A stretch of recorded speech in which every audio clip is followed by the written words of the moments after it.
गुरुर्ब्रह्मा गुरुर्विष्णु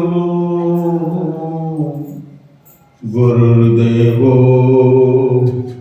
महेश्वर गुरुः साक्षात् परब्रह्म तस्मै श्री गुरुवे नमः। अखण्डमण्डलाकारं व्याप्तं येन चराचरम्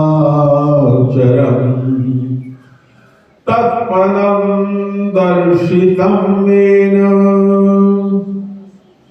तस्मै श्री गुरुवे नमः।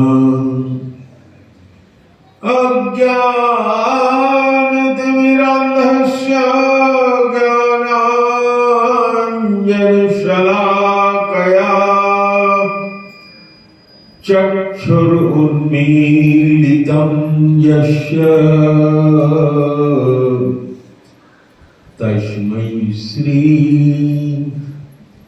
गुरुवे नमः।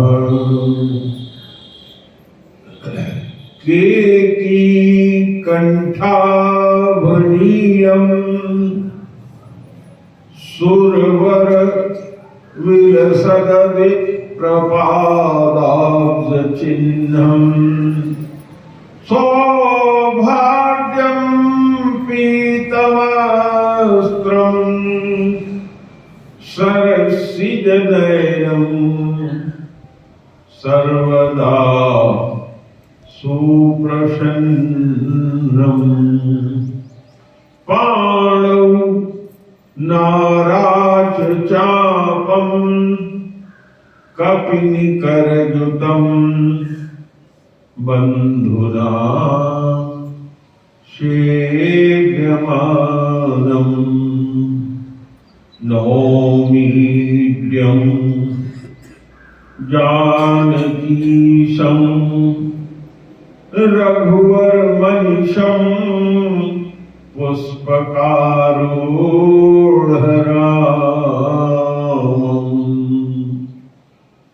कौसलेन्द्रपदपङ्कजमञ्जुलो कोमलावजमहेशवन्दितौ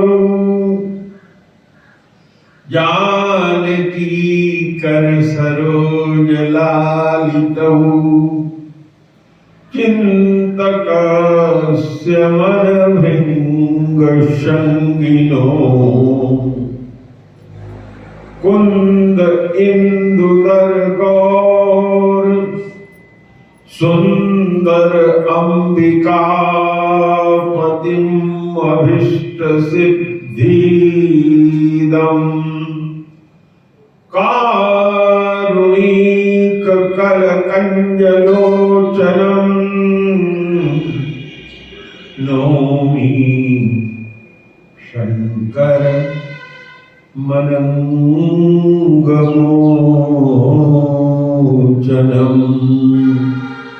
प्रेम से बोलिए गुरुदेव भगवान की जय। सच्चिदानंद भगवान की जय। सियावर रामचंद्र की जय। पवन सुत हनुमान की जय। उमापति महादेव की जय।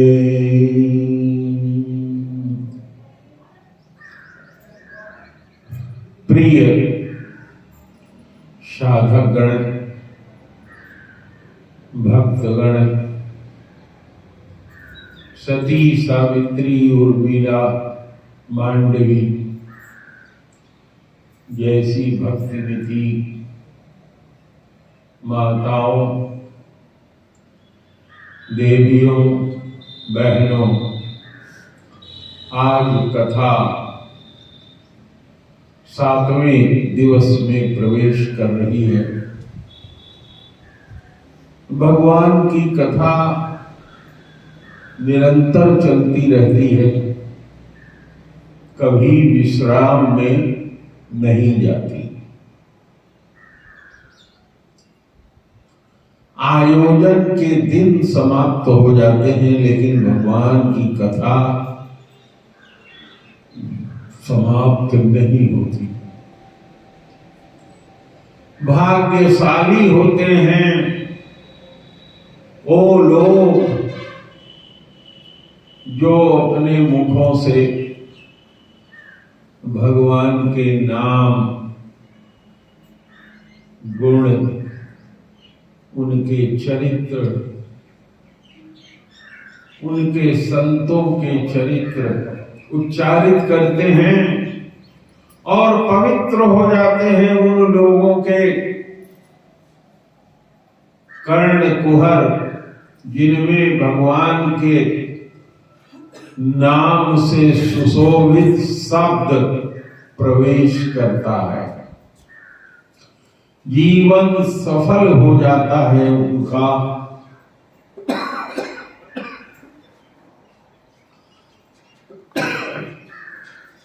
जो अपने जीवन में अपने को भगवान के चरणों का सेवक बना लेते हैं।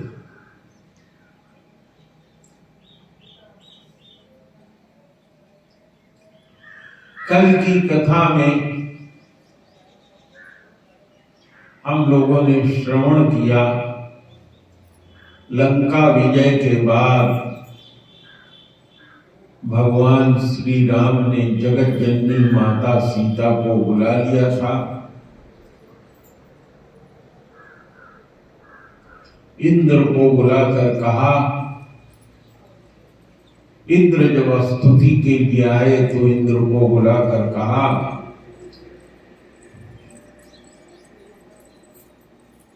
कि दोनों दलों के ऊपर अमृत की वर्षा करो। इंद्र ने अमृत वर्षा किया।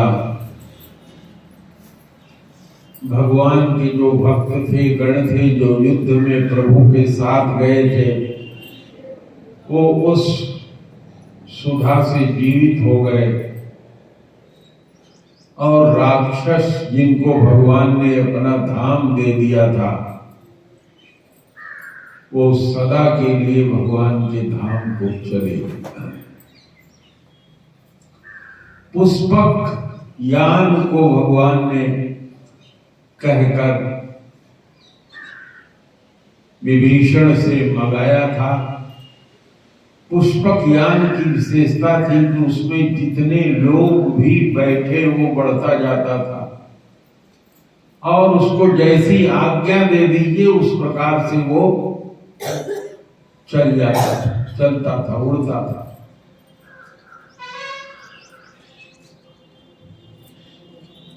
सब लोग जब पुष्पक यान पर आरूढ़ हो गए तो भगवान ने आज्ञा दिया, पुष्पक यान उन स्थानों पर चलो जहां जहां हमने निवास स्थान किया।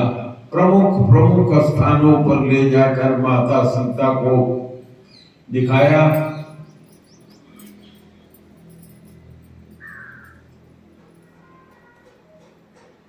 और अंत में पुष्पक विमान को आज्ञा दिया कि गंगा जी श्रृंगवेरपुर जहां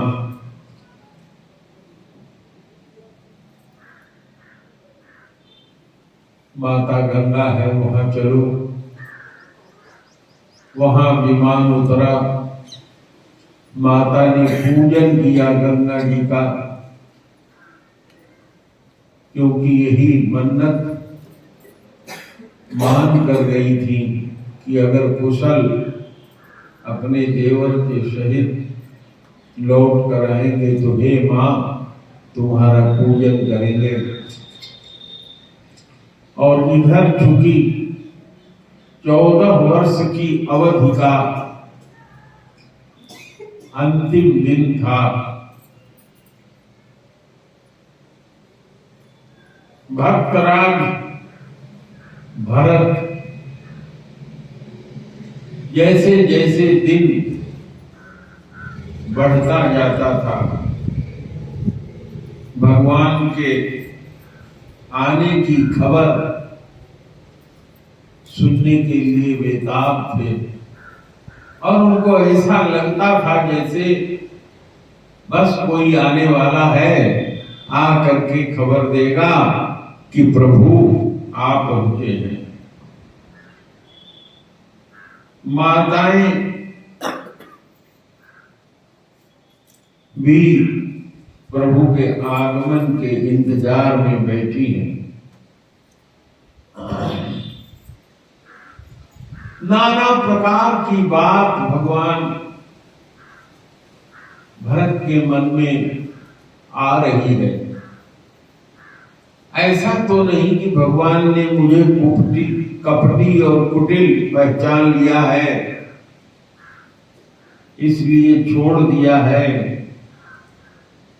वाह, मेरा भाई लक्ष्मण कितना धन्य भाग्य है कि भगवान के शरण में है। मेरा तो कर्तव्य ऐसा है कि अगर भगवान मौका दे और करोड़ों जन्म मैं उसको कलंक को अपने दूर करने का प्रयास करूं तो भी शायद न हो पाए। लेकिन भगवान का एक गुण है, अपने भक्त का वो कभी अवगुण नहीं मानते हैं। इसी बात का मेरे हृदय में भरोसा है। शगुन हो रहा है, उनके शगुन के अंग फड़क रहे हैं। भगवान राम के विरह में भरत जी डूब रहे हैं। इसी समय एक ब्राह्मण वेशधारी पहुंचता है और कहता है कि हे कुशा पर बैठे हुए दुर्बल बदन भरत जी, जिसका नाम राम राम आप जप रहे हैं, आपकी आंखों से राम राम जपते हुए जो जल गिर रहा है, जिनका आप जप कर रहे हैं, वही प्रभु आ रहे हैं।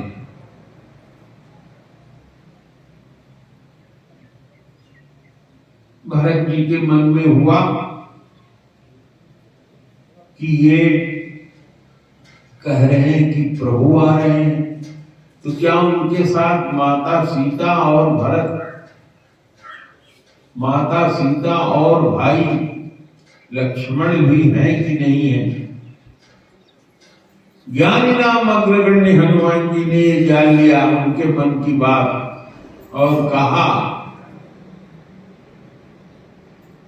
हे महानुभाव भरत जी, श्री रघुनाथ जी शत्रु को जीत कर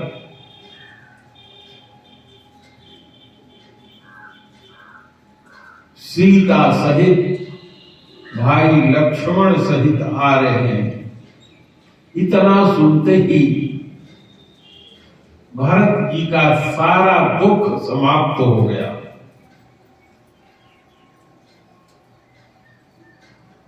खड़ा होकर के उन्होंने पूछा, नमस्कार किया, आप कौन हैं, कहां से आए हैं जो मुझे इतना अमृत के समान वचन सुना रहे हैं? हनुमान जी ने कहा, मैं मारुति का पुत्र हनुमान नाम का बंदर हूं।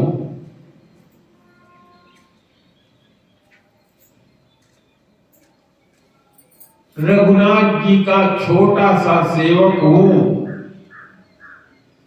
इतना सुनकर भरत जी ने उठकर उनको अपने हृदय से लगा लिया, चिपका लिया। इतना ज्यादा हृदय में उनके प्रेम उत्पन्न हो रहा है और दोनों आंखों से झरझर आंसू भी बहते जा रहे हैं।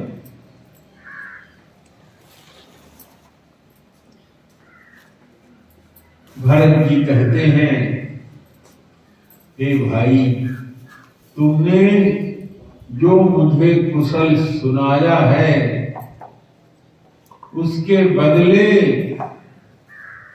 बताओ भला मैं तुम्हें क्या दे सकता हूं, अर्थात कुछ भी देने लायक नहीं।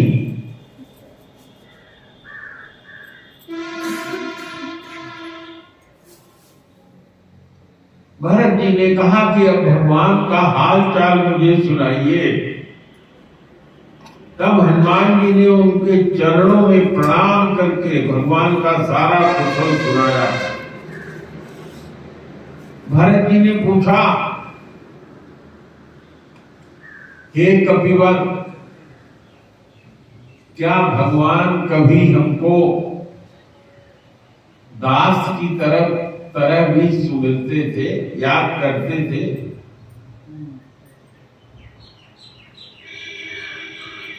हनुमान जी ने भरत जी के चरणों को बहुत कसकर पकड़ लिया, अपनी छाती से लगा लिया और कहा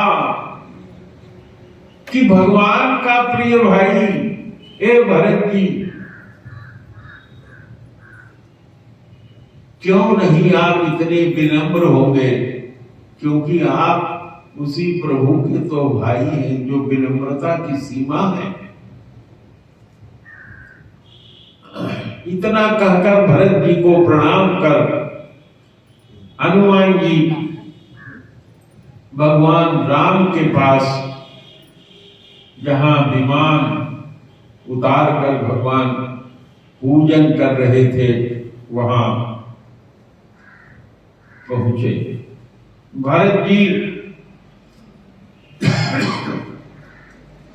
महल में आए, कौशलपुर में आए, सब लोगों को खबर सुनाने के पहले सबसे पहले गुरु वशिष्ठ को खबर सुनाया, फिर महल में बात बताई। सुनकर सारी माताएं भगवान को देखने के लिए दौड़ी। दधी, दुर्वा, रोचन, फल, फूल, तुलसी जी की नई नई पत्तियां, दल, मंगल करने वाले सारी सामग्री सोने की थालियों में भर भर कर सुंदरियां मंगल गीत गाने लगी। जो जैसे था वैसे ही उठ करके दौड़ा। न तो किसी को ख्याल है कि अपने साथ बालकों को ले चलूं, वृद्ध को ले चलूं, और बालक वृद्ध भी जहां समाचार सुने वो लोग भी उसी तरफ दौड़ लिए। और अवधपुरी तो शोभा की खजाना हो गई। जहां भगवान पहुंच रहे हैं वहां के सौंदर्य का क्या कहना। सुंदर शीतल मंद सुगंध पवन बहने लगा। सरजू जी का नीर अति निर्मल हो गया। बहुत सी युवतियां, माताएं अटारियों पर चढ़कर विमान देखने लगी। यहाँ भगवान राम की प्रेरणा से भगवान ने विमान को पूरे नगर के ऊपर घुमाकर अपने साथियों को, विभीषण को, सबको नगर दिखाया। यद्यपि सारे वेद शास्त्र और सब लोग वैकुंठ का बड़कपन करते हैं, लेकिन भगवान ने कहा कि इस अवध धाम से प्रिय कोई स्थान मुझे नहीं है, क्योंकि ये मेरा जन्म स्थान है और मेरे इस जन्म स्थान के उत्तर में माता सरयू जी बहती हैं।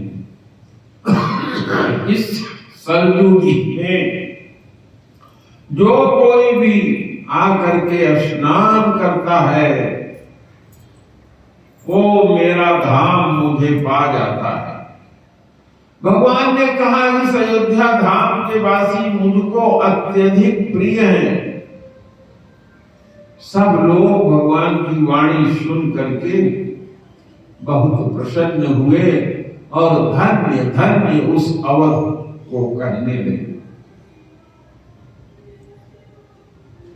भगवान ने प्रेरित किया पुष्पक विमान को। पुष्पक विमान नीचे उतरा। उतरने के तुरंत बाद भगवान ने पुष्पक को आज्ञा दिया, हे पुष्पक, तुम कुबेर के पास सीधे चले जाओ, क्योंकि यह विमान कुबेर का था, रावण ने छीन लिया था। जब रावण को भगवान ने जीत लिया तो जितना राज्य था वो सब विभीषण को दे दिया। विमान का उपयोग कर प्रभु यहां तक आए और विमान जिसका था उसके पास भेज दिया। जितने भी मुनि लोग थे, वामदेव, वशिष्ठ इत्यादि आए। भगवान ने धनुष बाण रखकर सबको प्रणाम किया, सभी ब्राह्मणों को प्रणाम किया। फिर भरत जी ने भगवान के चरण में प्रणाम किया। भरत जी धरती पर ऐसे पड़े हैं कि भगवान के उठाए नहीं उठ रहे हैं। भगवान ने जोर लगाकर उनकी बाहें पकड़कर उठाकर सीने से लगा लिया। भगवान के आंखों से आंसू बह रहे हैं। अपने छोटे भाई सुमित्रा नंदन शत्रुघ्न जी से मिले।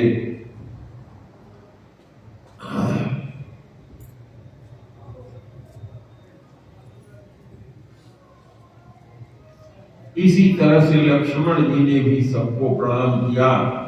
सीता जी ने गुरुवर लोगों को प्रणाम किया। सीता जी के चरण में भरत जी ने प्रणाम किया। इसी समय भगवान ने एक कौतुक किया। जितने लोग थे उतना शरीर भगवान ने क्षण भर में धारण कर लिया और एक ही सेकंड में भगवान सबको मिल गए। सबसे भगवान की मुलाकात हो गई।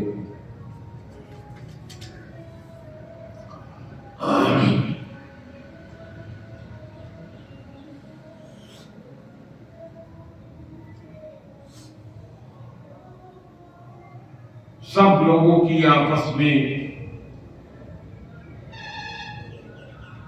भेंट घाट मुलाकात हो गई।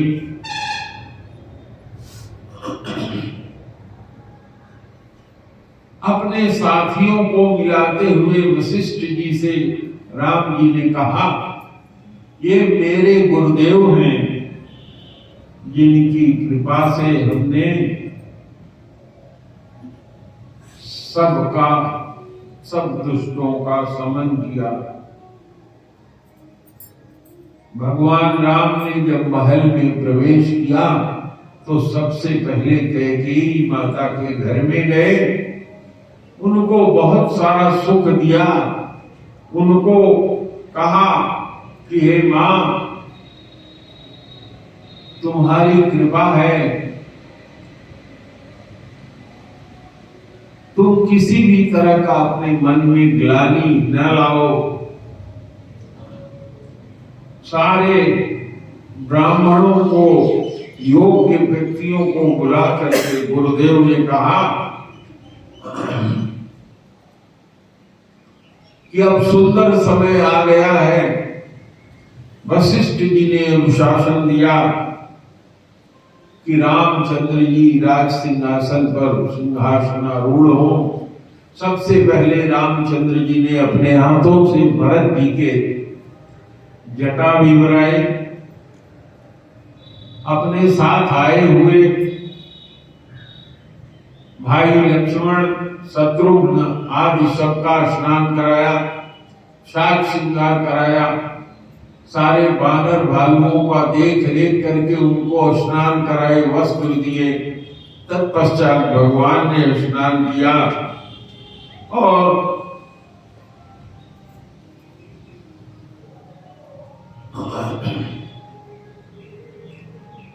गुरु वशिष्ठ की आज्ञा से सब जगह हरकारे भेज करके सभी मंगल द्रव्य बुलाए गए और हर्ष समेत वशिष्ठ जी ने भगवान राम को सिंहासन पर आरूढ़ किया।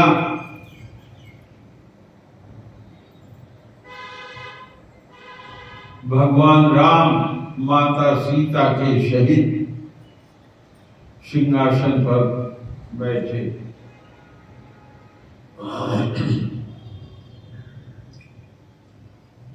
भगवान जब सिंहासन पर बैठे तो आसमान में नगाड़े बजाकर गंधर्व और किन्नरों ने गान किया।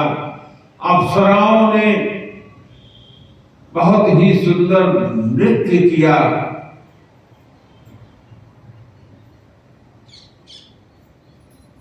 भरत, अंगद सहित समस्त भाइयों ने, किसी ने छत्र, किसी ने चामर, किसी ने पंखा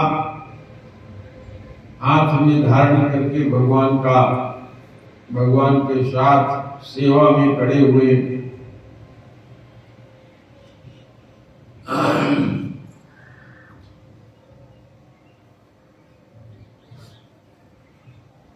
उस समय वह शोभा वर्णन की नहीं जा सकती।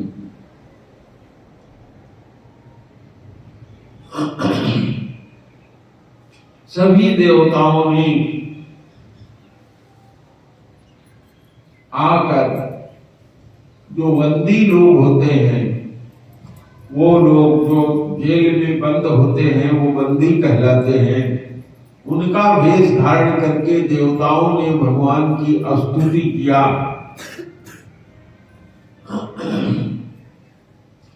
उसी समय वेदों ने भी बंदियों का रूप धारण करके भगवान की स्तुति किया। यह स्तुति बहुत ही दिव्य है। कहा है सगुण निर्गुण रूप धारण करने वाले,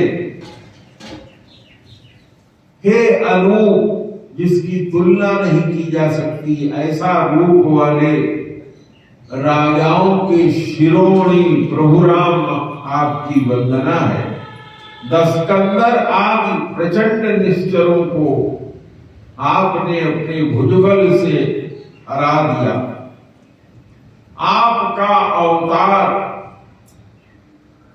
संसार का भार हरण करने के लिए हुआ। जो दारुण दुख देने वाले दुष्ट थे उनका हे प्रभु आपने नाश कर दिया।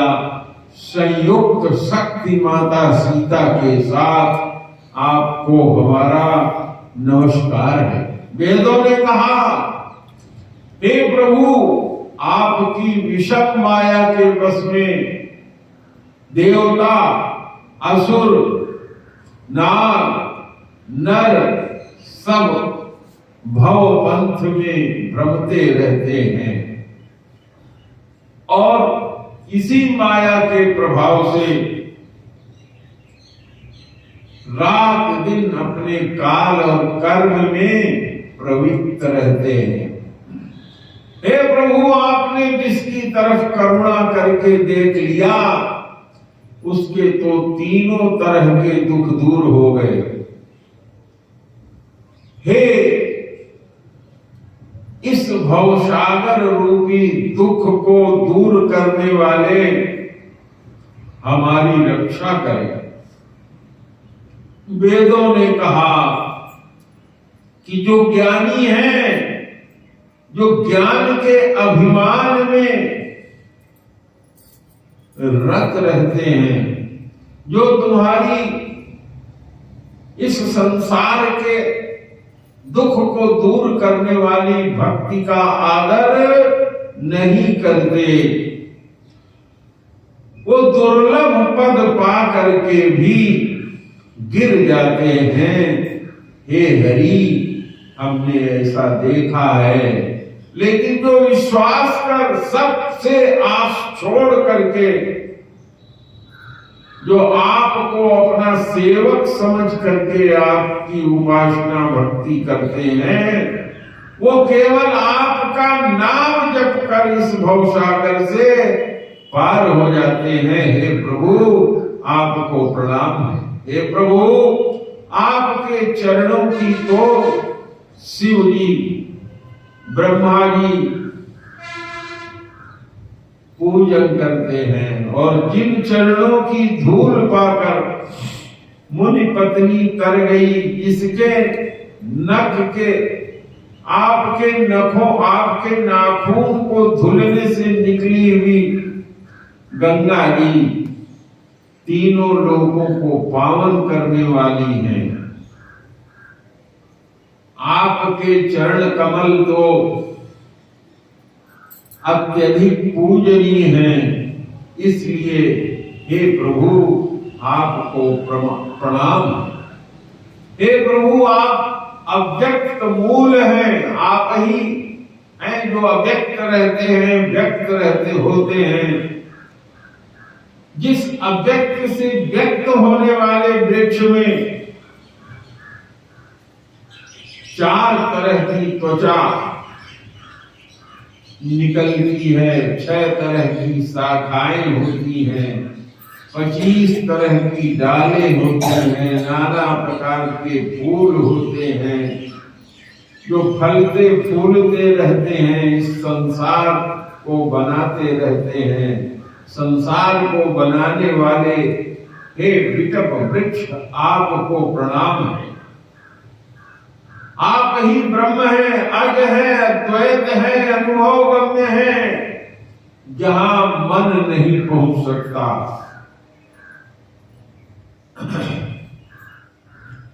इसलिए हे नाथ, हम आपको सगुण रूप में ही जानते हैं और उसी की उपासना करते हैं। हे करुणा वाले प्रभु, हे गुणों के खजाने, हम आपसे यह वरदान मांगते हैं कि मन, वचन और कर्म से विकार छोड़कर, हे प्रभु, आपके चरणों में हमारा मन लगा रहे। प्रेम से बोलिए सियावर रामचंद्र की जय, पवन सुत हनुमान की जय।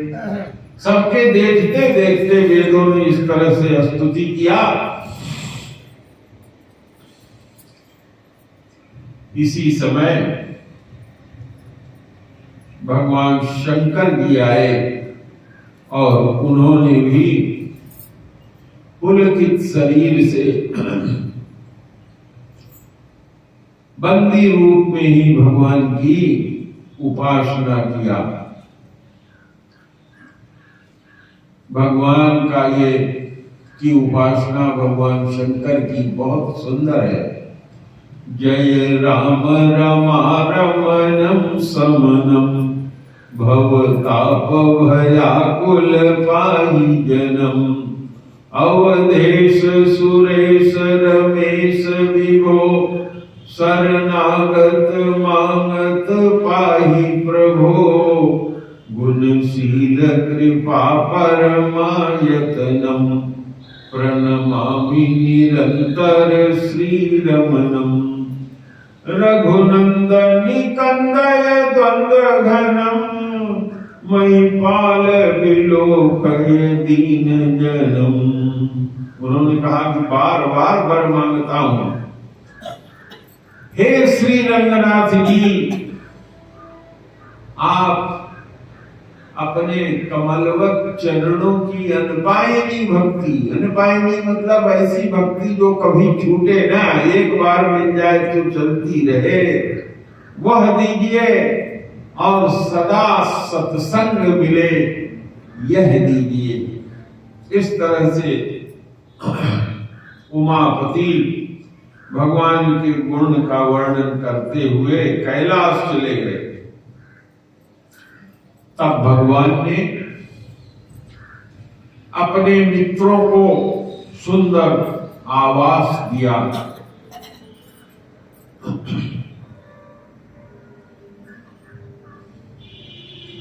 जो सारे वानर भालू भगवान के साथ आए हैं, आनंद मगन है, सबके मन में भगवान के चरणों के प्रति बहुत प्रीति है। 6 महीना बीत गया, लगा कि अभी आज ही आए। अपने घर की सुध सबको भूल गई। एक दिन भगवान ने सबसे कहा कि आप लोग अपने अपने घर जाओ, मुझे भजन करने का एक नियम बना लेना।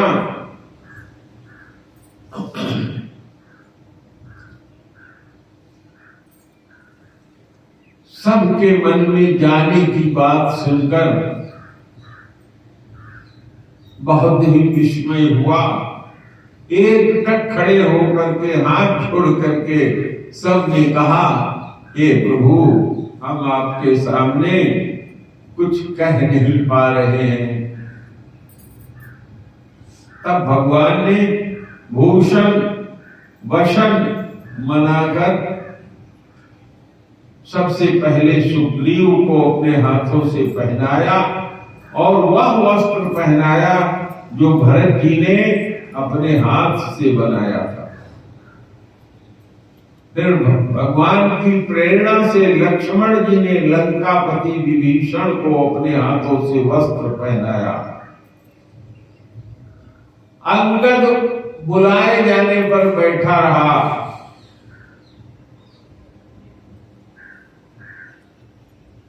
उसकी प्रीत देख करके उसके बैठे रहने पर भी भगवान ने कुछ कहा नहीं। जामवंत नील आदि सबको भगवान ने अपने हाथ से पहनाए और सब भगवान के चरणों को अपने हृदय में धारण कर कर अपने अपने नगर को गए।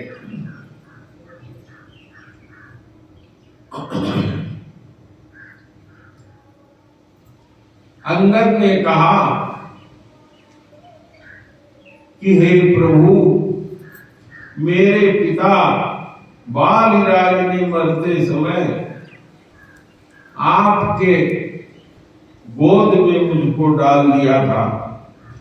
हे अशरण को शरण देने वाले, अर्थात जिसका कोई न हो उसको शरण देने वाले प्रभु, आप ही मेरे गुरु पिता और माता हैं। आपको छोड़कर मैं कहां जाऊं? हे प्रभु, आप ही विचार कीजिए। आपको छोड़कर मेरा वहां जाने का, भवन में जाने का क्या कार्य है? मैं तो बालक हूं, बुद्धि ज्ञान बल से सब हीन हूं। हे नाथ, मुझको अपने शरण में रख लीजिए। जो कुछ भी छोटी बड़ी सेवा होगी सब करूंगा और आपके चरणों की सेवा करके इस भवसागर से पार हो जाऊंगा। भगवान ने उनको उठा करके अपने हृदय से लगा लिया। अपने गले की माला बाल इतने को पहना करके बहुत प्रकार से समझा करके भगवान ने विदा किया। भगवान ने ये समझाया कि तुम्हारे पिता को मैंने आज्ञा दिया था कि तुम वहां के युवराज होगे और तुम वहां के युवराज हो। एक युवराज को अपने यहां रखना उचित नहीं है। नाना प्रकार की बातें समझाया। जाते जाते अंगद बार बार भगवान की तरफ देखता था, बार बार दंड प्रणाम करता था कि शायद भगवान मुझे बुला ले। कुछ कथाकार चौपाइयों के अपने अपने ढंग से अर्थ लगाकर नाना प्रकार की चर्चा करते हैं, लेकिन क्योंकि हरि अनंत है, हरि की कथा अनंत है, जिसको जिस तरह से कहने सुनने में आनंद की प्राप्ति हो सब उचित है। भगवान की कथा तो इतनी बड़ी, इतनी विशद, इतनी सुंदर, इतनी गुणप्रद है, इतना रस है उसमें कि कोई उसको न कह सकता है न उस रस को पूरा ग्रहण कर सकता है। बार बार इस रस को पीने की इच्छा बनी रहती है। फिर भगवान ने निषाद राज को विदा किया। इस तरह से सबको भगवान ने विदा किया। सारे धरती पर, जहां तक धरती है उसमें केवल एक ही राजा है, भगवान श्री राम। भगवान के इस राज्य में जो दंडी सन्यासी हैं, उनके हाथ में जो दंड रहता है, केवल उसके अलावा और कोई दंड नहीं है। सारे फूल पौधों में हमेशा समय से फल आता है। सारे मनुष्य, सारे पशु पक्षी, शेर और गाय बकरी आपस में बैर भूल कर एक साथ निवास करते हैं। और जब वर्षा की आवश्यकता होती है तब बादल पानी देते हैं।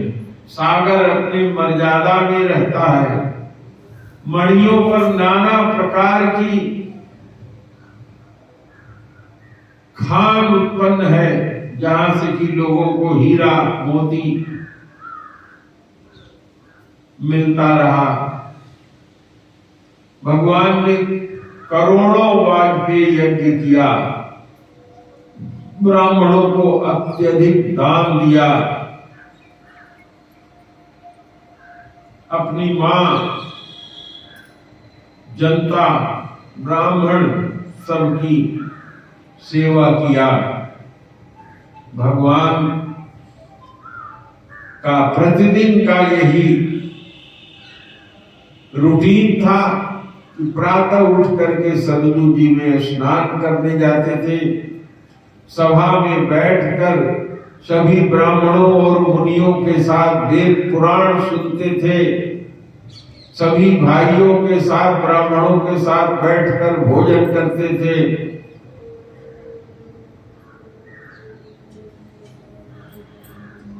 एक दिन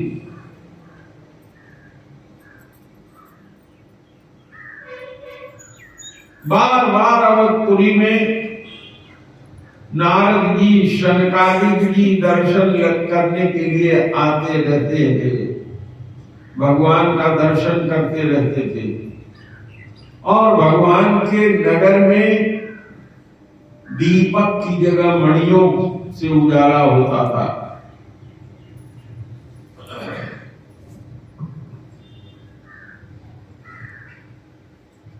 एक बार भगवान ने अपने प्रजा को बुलाया और सुंदर उपदेश दिया।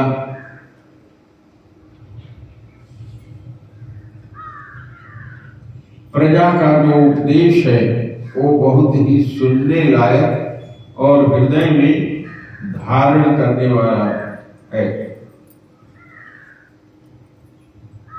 हम लोग उसकी चर्चा करेंगे विस्तृत, ताकि हमेशा हम लोग उसका जीवन में पालन कर सकें।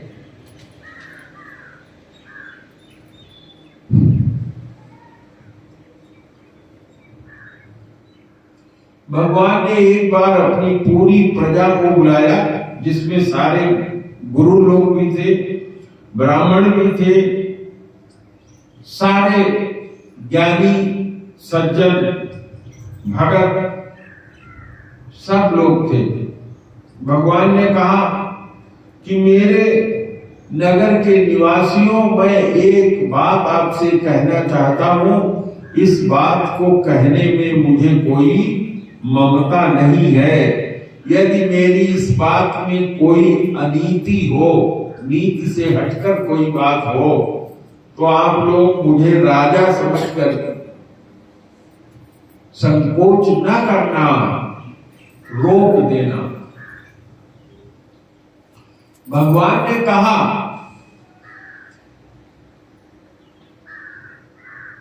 सोई सेवक प्रियतम मम सोई, मम अनुशासन माने जोई। इससे पहले भी कथा में मैंने आप लोगों को सुनाया था कि गुरु की, माता की, पिता की आज्ञा मानना ही उनकी सबसे बड़ी सेवा होती है। भगवान ने कहा कि जो अनुशासन है, जो आज्ञा है, वही अनुशासन है, उसको मानना ही सबसे बड़ी सेवा है। कहा कि बड़े भाग्य से ये मनुष्य का शरीर मिला है। बड़े भाग मानुष तन पावा, सुर दुर्लभ यह ग्रंथ ही गावा। ये देवताओं को भी दुर्लभ है। क्यों दुर्लभ है? क्योंकि देवता का जो शरीर होता है, उस शरीर में कर्म करने का कोई अधिकार नहीं होता। वो केवल अपने पुण्य के प्रभाव से देवत्व प्राप्त किए रहते हैं, और जब तक पुण्य रहता है तब तक देवता रहते हैं। जैसे पुण्य क्षीण हो जाता है, मृत्यु लोक पर छोटी योनियों में गिरा दिए जाते हैं। इसलिए जब ये मनुष्य का शरीर बड़े भाग्य से मिला है, तो क्यों मिला है हमें इसे जानना चाहिए। इसका उसी तरह से साधन मान करके उपयोग करना चाहिए, ताकि हम भव सागर से पार हो जाए। आगे कहा साधन धाम मोक्ष कर द्वारा। ये शरीर प्रभु ने साधन से संपन्न करके दिया है। आपको सब प्रकार के दुखों से मुक्ति दिला सकता है। इसको पा करके भी यदि कोई अपने जीवन को सुधारता नहीं है और बार बार काल को, कर्म को, ईश्वर को मिथ्या दोष लगा करके दूसरे के ऊपर डालता है, तो उससे बड़ा दुर्भाग्यशाली कोई नहीं। यही तन कर फल विषय न भाई, स्वर्ग स्वल्प अंत दुखदाई। इस तन का जो तन मिला है, ये विषय भोग के लिए नहीं मिला है। विषय भोग तो जिस भी शरीर में आप जाते हैं वहां मिल जाता है। कुत्ते की भी साथी होती है, सुअर को भी पत्नी मिलती है, बैल को भी पत्नी मिलती है, सुअर को भी भोजन मिलता है जो उनका आहार होता है, पशुओं को भी आहार मिलता है, उनके भी बाल बच्चे उत्पन्न होते हैं, उनको भी सुख दुख उनके कर्म के अनुसार मिल जाता है। कोई कुत्ता गाड़ी में घूमता है, राष्ट्रपति के साथ उसके आसन पर बैठता है, और कोई डंडे से मारा जाता है अपनी भाग्य के अनुसार। तो हर एक इंद्रियों का विषय होता है। भगवान ने ये इंद्रियां दी हैं कि इनसे ज्ञान प्राप्त करो, हर विषय को भोगो, लेकिन किसी एक विषय में आसक्ति न हो जाए। विषयों का भोगना बुरा नहीं है, लेकिन किसी एक चीज में जिसमें आपका मन लग जाए, उसमें आसक्ति हो जाना ये बुराई है। उदाहरण के लिए जिह्वा से हम लोग खाना खाते हैं, किसी को बहुत अच्छा लगता है तीता, किसी को अच्छा लगता है मीठा, किसी को लगता है चरपरा। अब जब जो अच्छा लगने लगा बार बार अगर उसी को खाने लग जाए आप, वही आपको चाहिए, तो ये कहलाता है आसक्ति। और जब इस तरह से आसक्ति हो जाएगी तो उसी को विषय में आसक्त होना कहते हैं। और इसीलिए कह रहे हैं कि शरीर का इसलिए नहीं मिला है कि जो आपको अच्छा लगे बार बार उसी कार्य को करिए। शरीर क्यों मिला है इस पे विचार करिए,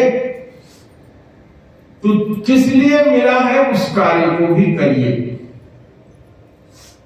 और अगर एक ही विषय में आसक्त हो गए, बार बार उसी में मन लगा दिया, तो इसका मतलब यह है कि तुम्हारे सामने अमृत से भरा हुआ घरिया रखा है, लेकिन उसको ढरका करके तुम विष पी रहे हो। यही तन कर फल विषय न भाई। और विषय में क्या होता है, रसगुल्ला अच्छा लग रहा है, खा लिया, थोड़ी देर के लिए सुख मिलेगा, लेकिन जैसे ही शुगर बढ़ गया, हाय हाय करते हुए गिर गए, डॉक्टर के यहाँ गए, शरीर में छेद करके परमानेंट लगाने के लिए सुई लगा दी गई, लेटे रहे एक करवट, वहां इंसुलिन चढ़ता रहा, और डॉक्टर ने कहा तेरी किडनी खराब हो गई है, ऑपरेशन करना पड़ेगा, नहीं तो मर जाओगे। ढूंढने लगे कि कोई किडनी देने वाला मिल जाए, खेत बेचा, जमीन बेचा, किडनी लगी, घर वाले परेशान हुए, तो थोड़ी देर को तो सुख मिला मीठा खाने से, लेकिन अंत उसका कितना दुखदाई है। इसी तरह से हर चीज को समझना चाहिए।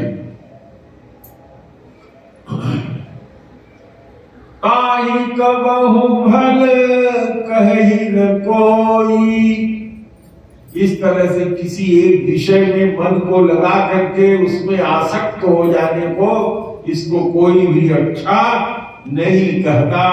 जैसे कि कोई आदमी भुंची का फल लेकर के उसके बदले अपने हाथ से हीरा मोती दे दे। कहते हैं आकर 4,84,84 लाख योनियां, जोनि भ्रमत यह जीव अविनाशी। तुम जो इस शरीर के अंदर हो, तुम जो जीव हो, ये अविनाशी है, ये शरीर नाशवान होता है। इस 84 लाख योनि में यह शरीर छूटेगा तो दूसरे में जाएगा। ये शरीर छूटता ही तभी है जब दूसरा शरीर मिल जाता है। और ये सब क्यों होता है? फिरत सदा माया कर प्रेरा। जो माया लग गई है, इससे हम इसको भूल गए कि हम आत्मा हैं, हम जीव हैं, हम ये शरीर नहीं है। इस माया के कारण हम इसमें घूमते रहते हैं। फिरत सदा माया कर प्रेरा, काल कर्म स्वभाव गुण घेरा। माता कौशल्या को जब भगवान ने अपना स्वरूप दिखाया था तो उस कथा में कौन कौन लोग यहाँ उपस्थित थे? तो देखिए उसमें भगवान ने माता को जब अपना स्वरूप दिखाया था तो वहां ये भी दिखाया था कि उनकी गाढ़ी माया उनके सामने हाथ जोड़े खड़ी है, काल खड़ा है, कर्म सामने खड़ा है, स्वभाव खड़ा है, गुण खड़े हैं, ये सब दिखाया था माता का। तो जब माया का प्रभाव होता है तो उस माया के कारण जीव काल कर्म और स्वभाव में बरतता है, उसी में गिरा रहता है।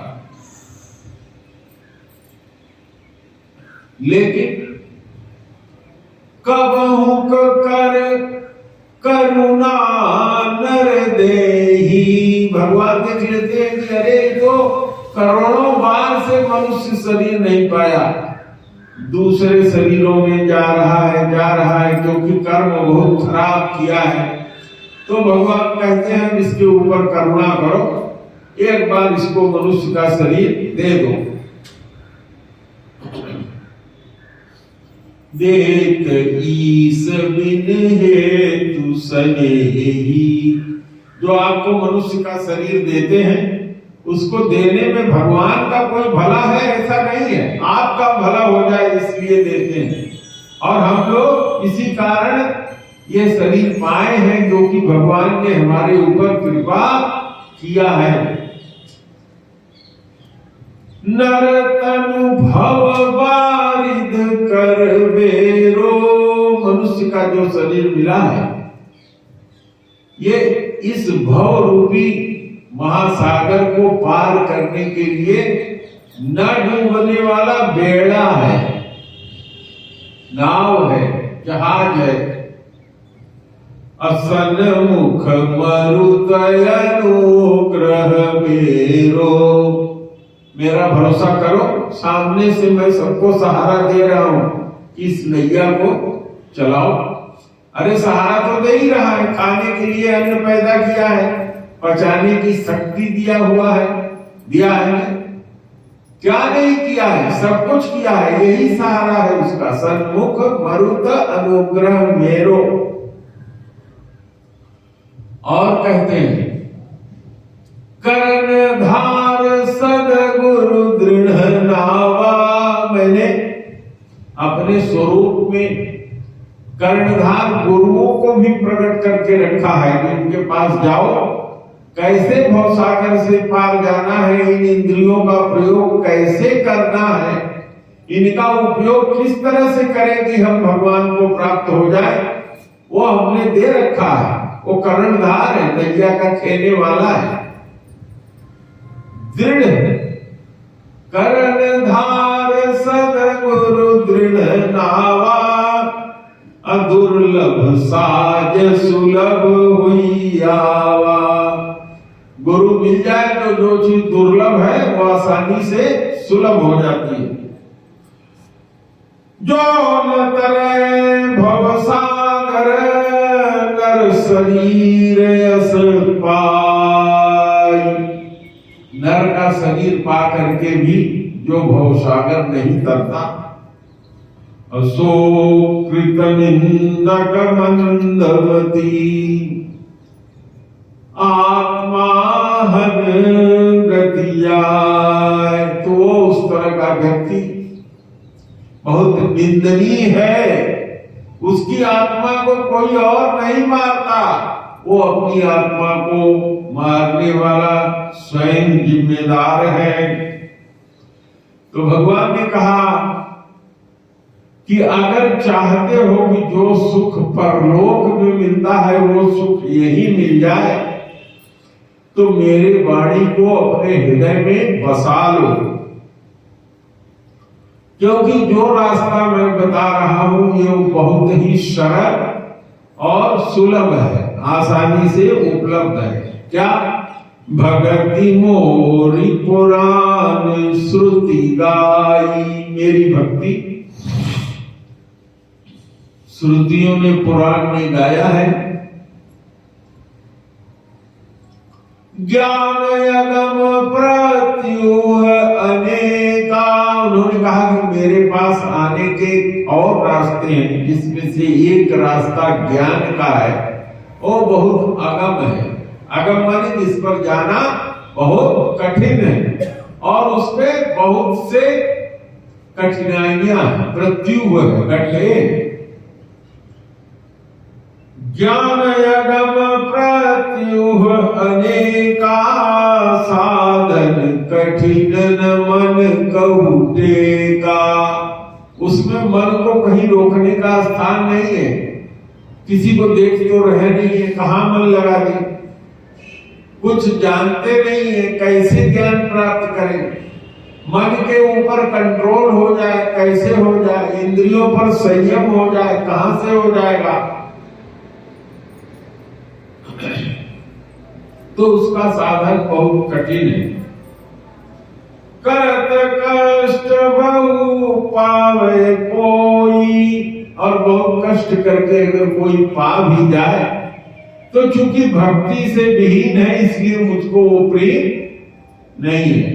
भगतिहीन मोहि प्रिय नहीं सोई। भक्त लोग मुझको बहुत प्रिय हैं, ज्ञानी मुझको प्रिय नहीं है। आगे कहते हैं, भगत स्वतंत्र सकल गुण खानी, बिनु सत्संग न पावहि प्राणी। भक्ति स्वतंत्र है, बिना सत्संग के इसको कोई पा नहीं सकता। और सत्संग किसके साथ मिलता है? संतों के साथ, सज्जनों के साथ। पुण्य पुंज बिन मिलहि न संता, सत्संगति संस्कृति कर अंता। जब बहुत बड़ा पुण्य उदय होता है तब सत्संग मिलता है, संतों का दर्शन होता है। पुण्य एक जग महु नहीं दूजा, मन क्रम वचन विप्र पद पूजा। कहा इस संसार में पुण्य प्राप्त करने का केवल एक ही उपाय है।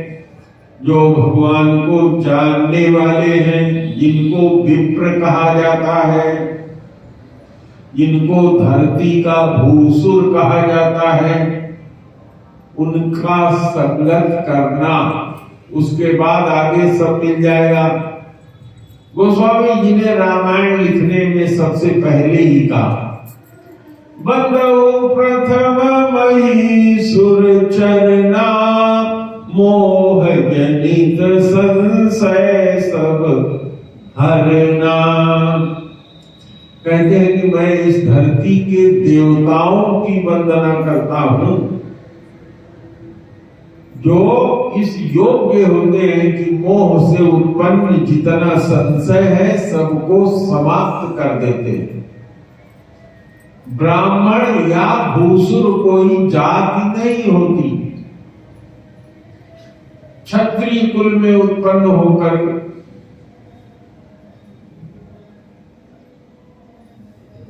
भगवान राम को वन में ले जाने वाले विश्वामित्र ब्रह्मर्षि हो गए।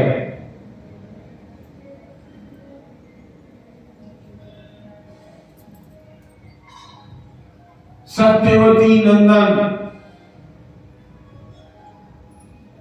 जिनको भगवान का अवतार कहा जाता है, वेद व्यास जी ने करोड़ों महापुरुष हैं। आज भी धरती पर इस तरह से महापुरुष हैं, सब जाति में हैं, सब बिरादर में हैं। जो भगवान के भक्त हैं वो भूसुर ही हैं।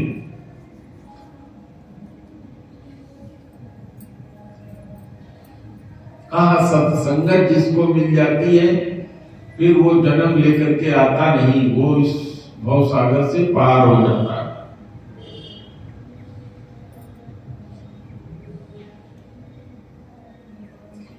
कहते हैं कि जो सत्संग करता है उसके ऊपर मुनि लोग, देवता लोग प्रसन्न रहते हैं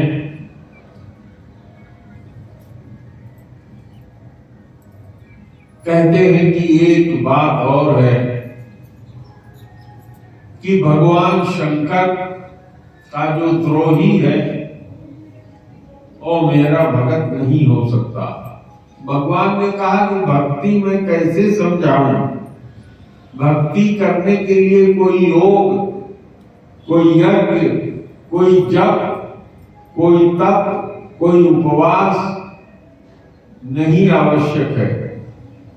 स्वभाव आदमी का सरल होना चाहिए, मन में कुटिलता नहीं होनी चाहिए, जो कुछ मिल जाए उसी में संतोष करने वाला होना चाहिए। और मेरा दास अगर कोई हो गया तो किसी मनुष्य से या किसी राजा से या किसी से आशा लगाए कि उसके यहाँ चल रहे हैं, वो मेरा काम पूरा कर देगा, मेरा भला हो जाएगा, कहें ये उसका लक्षण नहीं है। मोर दास कहाई नर आशा, करही सुकहु कहा विश्वासा। अगर इस तरह से मेरा भक्त होकर के कहीं और मांगने जाता है तो मैं तो कहता हूं उसको मेरे ऊपर विश्वास नहीं है, वो मेरा जन नहीं है। बहुत कहूं का कथा बढ़ाई, भगवान कहते मैं बहुत कुछ क्या कहूं कथा बढ़ा करके। यही आचरण वास्य में भाई, कौन सा आचरण आगे बता रहे हैं। बैरन विग्रह आसन त्रासा, जिसको न तो किसी से बैर है न किसी से विग्रह है, न तो किसी आशा किसी से लगाता है और न तो किसी से डर है, उसके लिए मैं सदा सुखमय रहता हूं। अनारंभ अनिकेत अमानी, अनघ अरोष दक्ष विज्ञानी। अनारंभ, अनिकेत और अमानी। अनारंभ का मतलब जिसने जितना भी कर्म किया मुझे समर्पित कर दिया, किसी कर्म का कर्ता नहीं हुआ तो उसका कोई कर्म आरंभ ही नहीं हुआ, फल उसको मिलने का प्रश्न ही नहीं उठता, न फल मिलेगा न कुफल मिलेगा। जो अनिकेत है, जिसने अपने लिए किसी तरह का पाप कर्म करके दुख भोगने का कोई ऐसा उपाय नहीं कर लिया, उसको कहते हैं अनिकेत। निकेत का मतलब होता है घर। जो मान से रहित है, जो पाप से रहित है, जो रोष से रहित है, जो विज्ञान में दक्ष है। विज्ञान मैंने बताया था कि हमारी जो इंद्रियां होती हैं किसी चीज को देखती हैं, देखने के बाद उसकी विज्ञप्ति होती है मस्तिष्क में और फिर उसका विज्ञान होता है। विज्ञान होने के बाद ही हम कार्य करते हैं। कहने का मतलब यह हुआ कि कोई भी कार्य आप जो करते हैं उस पर अगर विचार करिए तो सबसे पहले वो आपके मन में उठता है। पहले आप मन में सोचते हैं कि आज मुझे अंतिम दिन है, कथा में चलना है, ये मन में उठता है। फिर ये बात उठती है कि कैसे चलना है, मैं तो ड्यूटी पर हूं, तो उपाय करते हैं आप, और फिर उस उपाय को पूरा करने के लिए कार्य प्रारंभ कर देते हैं। तो जब तक उपाय कर रहे हैं, जब तक कार्य करने के लिए प्रारंभ कर रहे हैं, तब तक कोई बात नहीं है। लेकिन जैसे ही आपने कार्य कर दिया, आप उसके भागी हो गए। तो अच्छे से विज्ञानी होता है वो।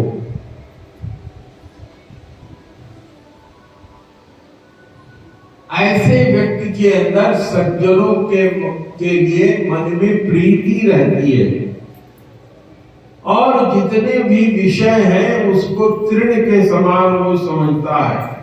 स्वर्ग और अपवर्ग के सुख को भी वो कुछ भी नहीं मानता, भक्ति के पक्ष में रहता है लेकिन सठता नहीं करता, दिखावे की भक्ति नहीं करता और तर्क रूपी जो दुष्टता है उसको अपने पास से हटा देता है। जो मेरे नाम में रत रहता है यानी प्रेम पाता है और उसी नाम में रति के कारण जिसको बाद में मेरे से ममता हो जाती है और फिर मेरे अंदर भी मोह हो जाता है, मेरे से मोह हो जाता है। इस सुख को तो वही जानता है जो करता है। इतना सुनने के बाद सब लोगों ने भगवान के चरण पकड़ लिए और भगवान ने एक बात और कहा। क्या कहा? जननी जनक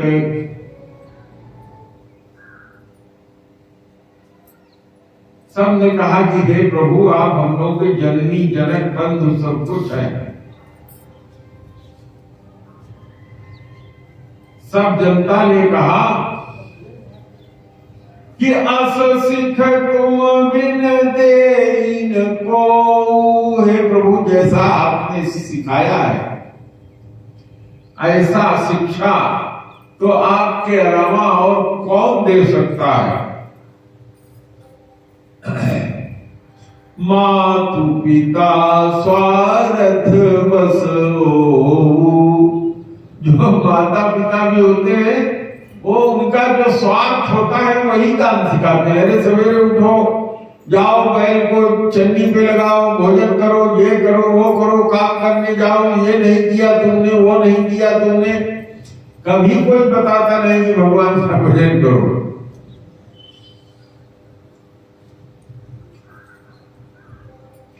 सब लोग भगवान की आज्ञा पा करके अपने अपने स्थान हो गए।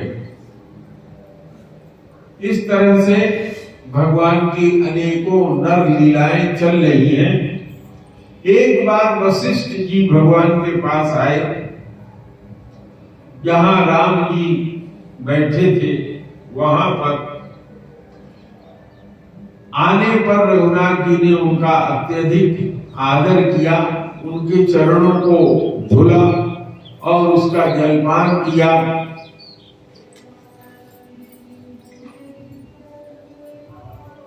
गुरु वशिष्ठ ने कहा कि हे राम सुनो। गुरु वशिष्ठ ने हाथ जोड़ करके कहा, हे राम सुनो, हे कृपा सिंधु कुछ मेरी विनती सुनो। क्या करे? देखिया चरण तुम्हारा होत मोह मम हृदय पारा। तुम्हारा आचरण देख करके मेरे मन में मोह उत्पन्न होता है कि तुम कोई प्राकृत राजा हो कि भगवान जन्म लेकर के आए। तुम्हारी महिमा तो इतनी है कि जिसको वेद भी नहीं जानता। हे भगवान भला मैं किस तरह से कहूं? ये जो मैं तुम्हारा पुरोहित हुआ हूं, उपरोहित हुआ हूं, ये कर्म बहुत निंदनीय है। मेरे पिता ब्रह्मा जी ने मुझको कहा था जाओ वशिष्ठ दशरथ के खानदान के पुरोहित हो जाओ। जब मैंने कहा कि मैं नहीं चाहता, इसकी बड़ी निंदा है, तब मेरे पिताजी ने कहा कि हे पुत्र, इसी खानदान में भगवान जिनकी तुम उपासना करना चाहते हो वो जन्म लेकर के आएंगे और वैसे तुम तपस्या करके उनको नहीं पा सकते और वहां तुमको आसानी से सुलभ हो जाएंगे।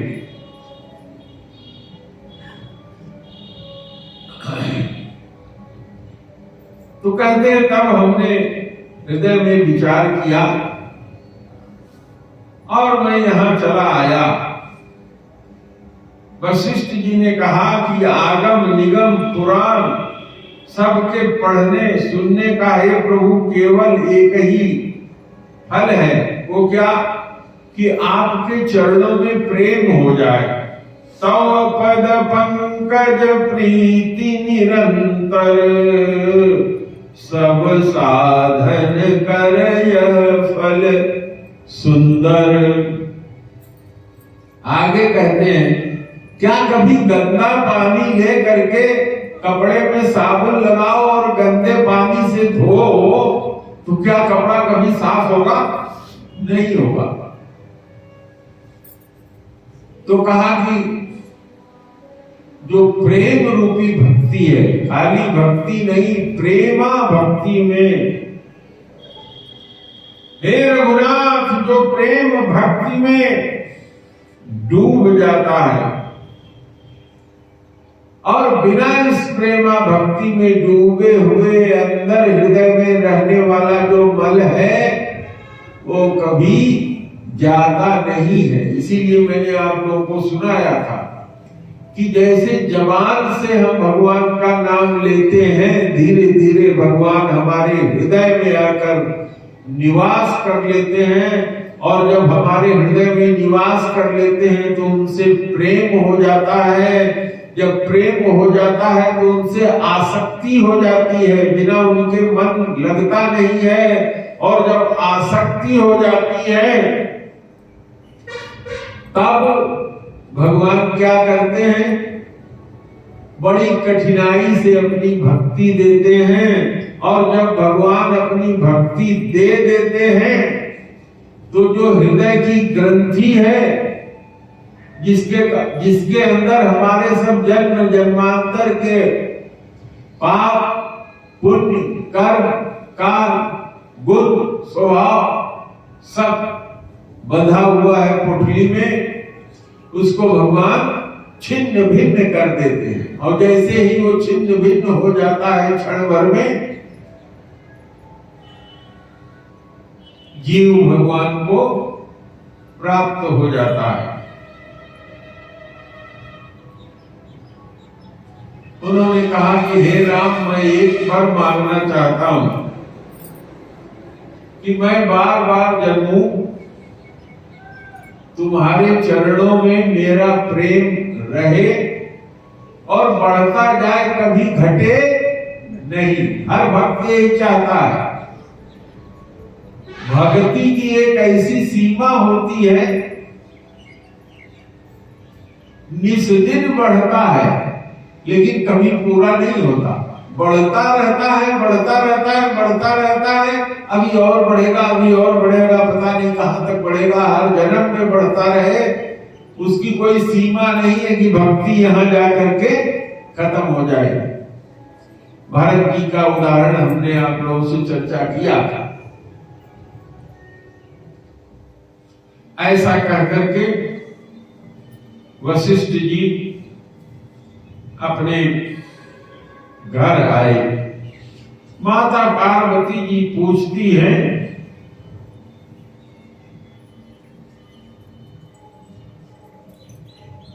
कि नारद जी बार बार भगवान के यहां क्यों जाते थे अयोध्या? तो भगवान शंकर कहते हैं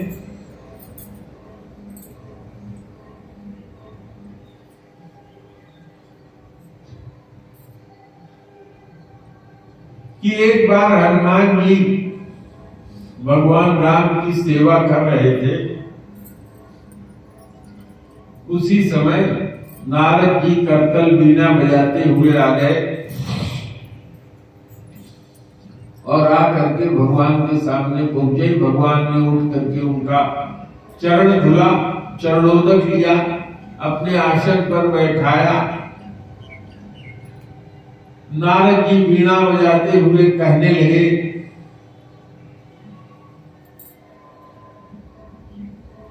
हे प्रभु मेरी तरफ देखिए, मामयलो मामवलो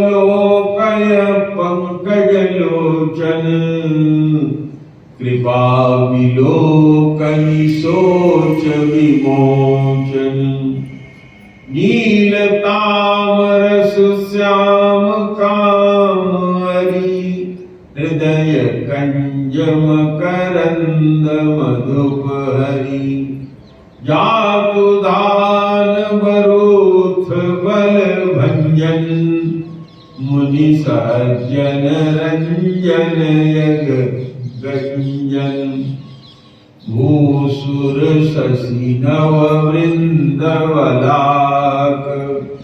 असरन सरन दीन जन ग्राक भुज बल विपुल भार मही खंडित खर दूषण विराध पर पंडित रावणारी सुख रूप भूप वर जय दशरथ कुल कुमुद सुधाकर सुजस पुराण विदित निगमागम गावत सुर मुनि संत समागम कारुणिक व्यलीक मद खंडन सब विधि कुशल कौशला मंडन कलिमल मथन नाम ममतान तुलसीदास प्रभु पाहि प्रणत जन प्रेम सहित मुनि नारद वरनि राम गुण ग्राम शोभा सिंधु हृदय धरी जहां गए विधि भान। ब्रह्मा जी के लोग चले गए। इतना सुनाने के बाद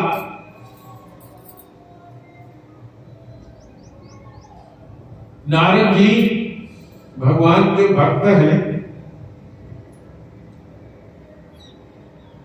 कहा कि हे प्रभु करुणा करने वाले आप हैं, अभिमान को नष्ट करने वाले हैं, कली के मत को दूर करने वाले हैं। यह सब भगवान के चरण में कहकर नारद जी अपने धाम को गए। भगवान शंकर ने माता पार्वती से कहा, हे गिरिजा, मैंने तुमको जैसी मेरी मति थी भगवान की कथा सुनाया। राम जी का जो चरित्र है सतकोटि है और अपार है। रामचरित सतकोटि अपारा श्रुति शारदा न वर्णय पारा। राम अनंत अनंत गुणानी जन्म कर्म अनंत नमामि। राम अनंत है, उनका जन्म अनंत है, उनका कर्म अनंत है, उनकी कथा अनंत है। उनके कथा जिसमें लिखी जाती है उनके रामायण अनंत है। धरती के एक एक कण, पानी की एक एक बूंद गिनी जा सकती है, लेकिन भगवान की कथा कोई कह नहीं सकता। इतना सुनकर के उमा जी प्रसन्न हुई, धन्य धन्य कहने लगी और उन्होंने कहा कि हे कृपा यतन, अब मैं कृतकृत्य हो गया हूं, मेरे अंदर कोई मोह नहीं रह गया है। इतने के बाद माता पार्वती ने कहा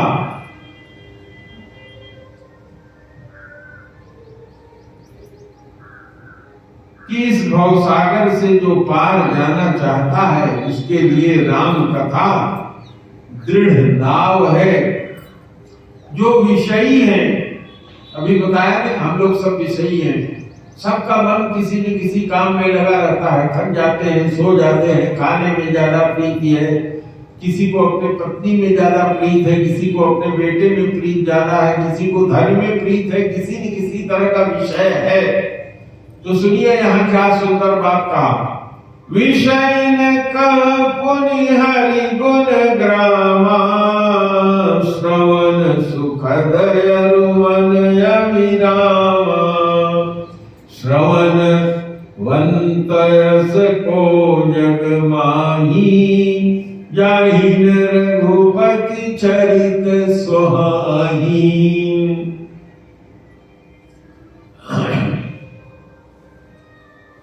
कहा माता पार्वती ने कि जो हरिचरित्र आपने उनको सुनाया, आपने उनको जिसको सुन करके मैंने अमित सुख पाया, तो कथा शुरू करते समय हे प्रभु आपने एक बात कही थी, तुम जो कही कथा सुहाई, काग बसोंडी गरुड़ प्रति गाई। काग वसुंडी ने जो गरुड़ को कथा सुनाया था, आपने कथा सुनाते हुए कहा था हमसे कि सुनो भवानी, जो कथा काग वसुंडी ने गरुड़ को सुनाया था वही कथा मैं तुमको सुना रहा हूं। तो पार्वती जी क्या पूछती हैं? विरत ज्ञान विज्ञान दृढ़ राम शरण अतिये, बायस तन रघुपति भगति मोहि परम संदेह। इस कथा में मुझे भी बड़ी प्रीति रहती है, पता नहीं कितने बार पढ़ता हूं और इस कथा को कह करके अपनी वाणी को पवित्र करता हूं। और इस कथा को मैं अभी भी आप लोगों के सामने कहना चाहता हूं। कहा जाए, माता पार्वती ने कहा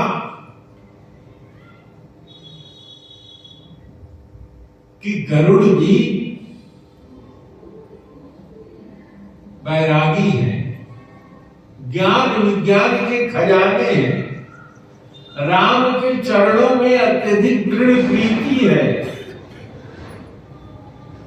फिर भी उनका शरीर कौवे का है और रघुनाथ जी की भक्ति करते हैं, इसमें मुझको संदेह है।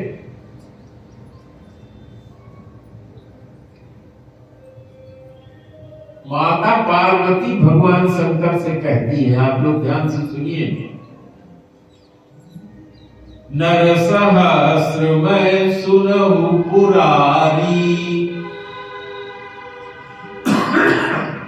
सहस्त्र नरों में, हजारों में कोई एक होई धर्म व्रत धारी। धर्म पर चलने वाला हजारों में कोई एक होता है, और जो हजारों धर्म में चलने वाले होते हैं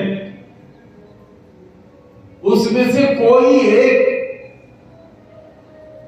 विषय से विमुख होता है।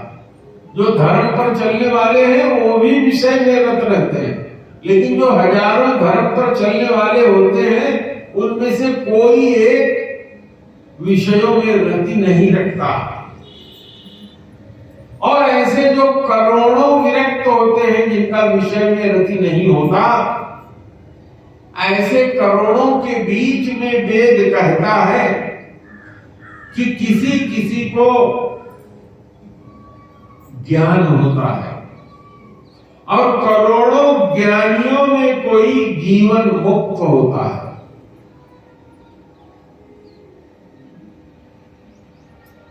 और जो करोड़ों जीवन मुक्त होते हैं उनमें कोई ब्रह्म में लीन होता है।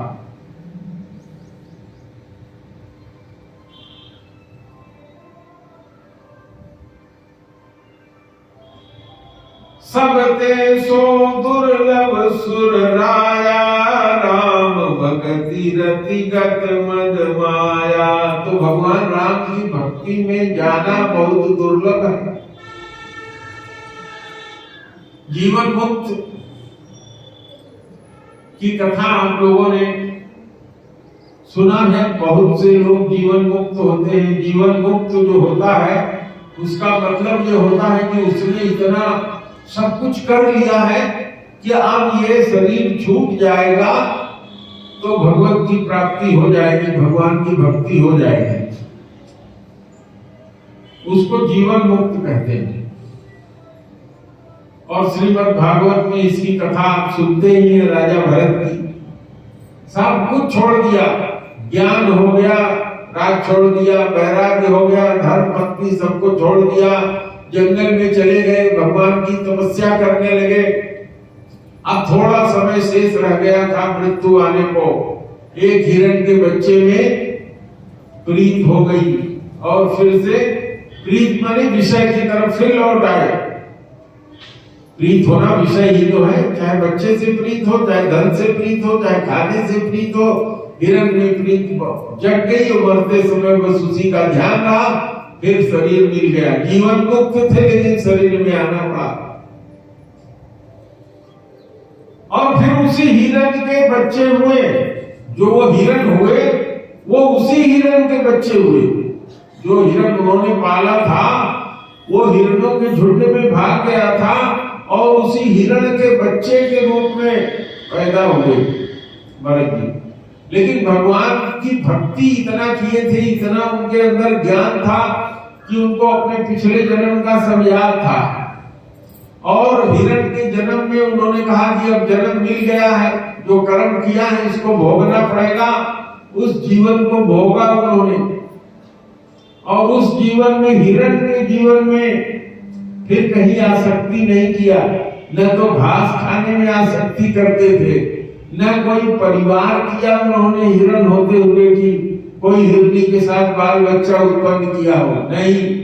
अपना आधा शरीर पानी में भिगाए रखते थे, सूखा घास जैसे तैसे खाकर पड़े रहते थे, क्योंकि शरीर मिला है तो जब टाइम आएगा तभी इसका अंत होगा। बड़ी रहस्य की बात है ये, कथा में लोग कहते नहीं है, लेकिन यही तो जानने की बात है, यही कथा। इसके बाद उनकी मृत्यु होती है और उसी जगह है जहां वो भरत होकर के तपस्या कर रहे थे। जिस नदी में वो हिरण का बच्चा मिला था उसी नदी में वहीं पर अपना शरीर भिगाते थे और वहीं घास खाते थे।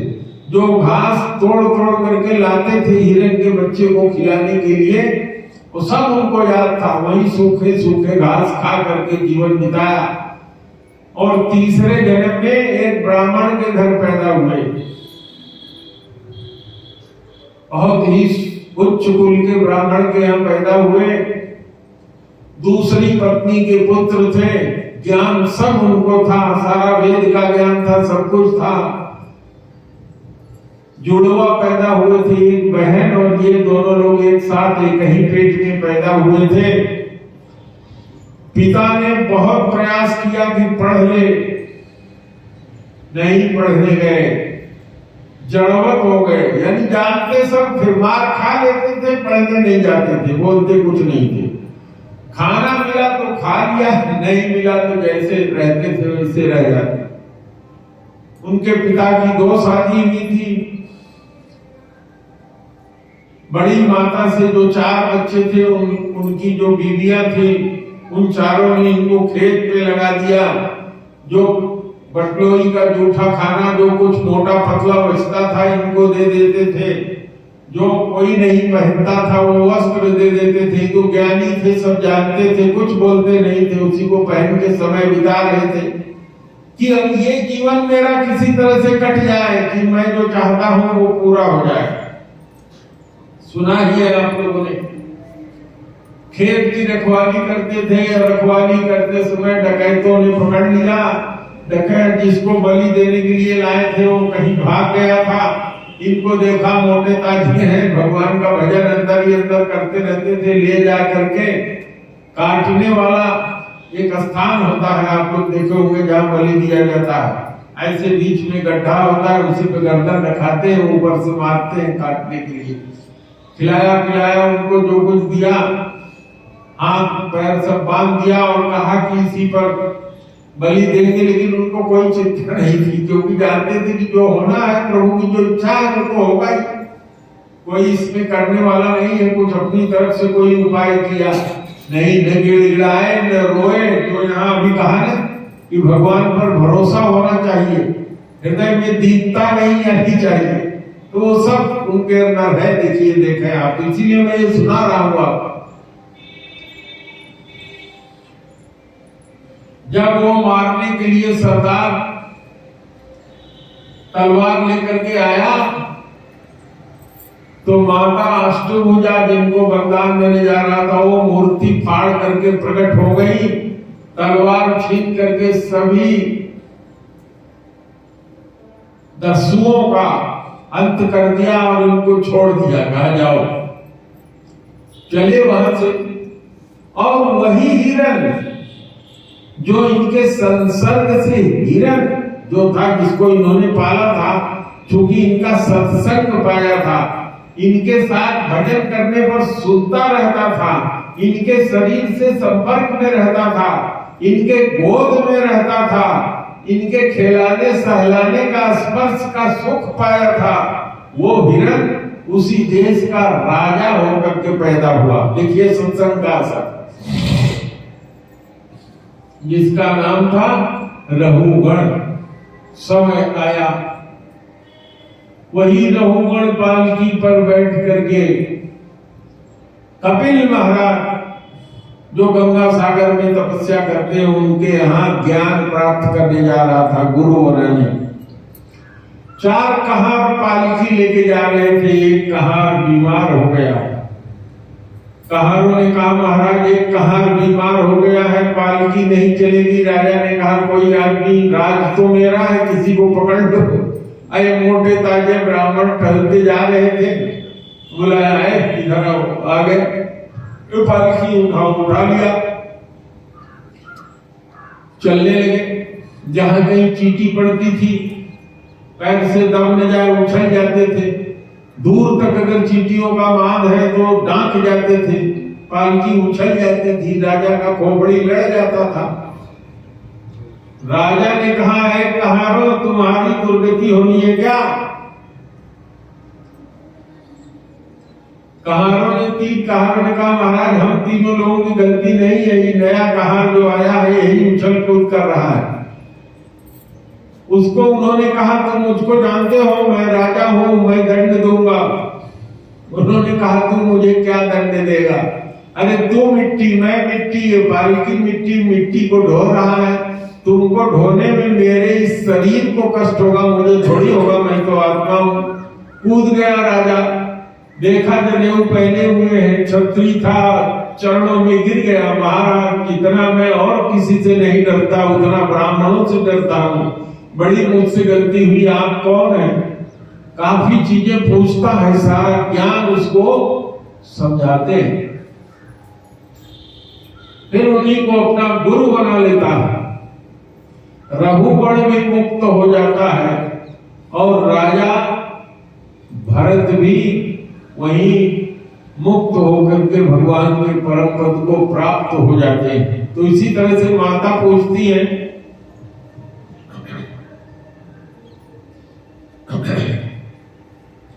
ये हरि की भक्ति ये कौवा कैसे पा गया? सो हरि भगति काग किम पाई, विश्वनाथ मोहि कहु बुझाई। बुझा करके डिटेल में बताइए।